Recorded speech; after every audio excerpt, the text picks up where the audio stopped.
दिल्ली की केजरीवाल हुकूमत ने तलबा के लिए स्पोकन इंग्लिश प्रोग्राम शुरू करने का ऐलान किया है। इसके लिए दिल्ली में 50 मराकज कायम किए जाएंगे और 1 साल में 1 लाख तलबा को ट्रेनिंग दी जाएगी।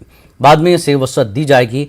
18 से 35 साल की उम्र के उम्मीदवार 950 की सिक्योरिटी रकम जमा करके दाखिला ले सकते हैं। पीछे साल के बच्चों का उतना अच्छी कंडीशन में नहीं है, पर इनके बुक्स बहुत अच्छे कंडीशन में रहेगा।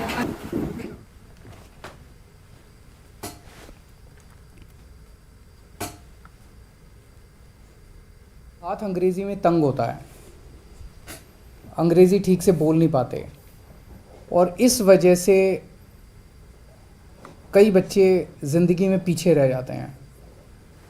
नौकरी मिलने में उनको दिक्कत होती है, उनकी कम्युनिकेशन स्किल्स कमज़ोर होती हैं। दिल्ली के अंदर शिक्षा के क्षेत्र में ज़बरदस्त क्रांति हुई है। सरकारी स्कूलों में गरीबों के बच्चों को अब शानदार शिक्षा मिलने लगी है। हम नहीं चाहते कि हमारे बच्चे किसी भी हाल में दूसरे बच्चों से जो जिनके पास सुविधाएं हैं उन बच्चों से किसी भी क्षेत्र में कमज़ोर हों। तो दिल्ली सरकार ने ऐसे बच्चों के लिए जिनकी अंग्रेज़ी कमज़ोर है उनके लिए स्पोकन इंग्लिश का कार्यक्रम हम लोग लेके आए हैं कि उनको उनकी अंग्रेज़ी अच्छी करेंगे, उनको अच्छा अंग्रेज़ी बोलना सिखाएंगे, उनकी कम्युनिकेशन स्किल्स अच्छी करेंगे। तो ऐसे बच्चे जिन लोगों की अंग्रेज़ी कमज़ोर है, वो ठीक से कम्युनिकेशन स्किल्स उनकी अच्छी नहीं है, उनके लिए दिल्ली सरकार स्पोकन इंग्लिश का ये कार्यक्रम लेके आई है।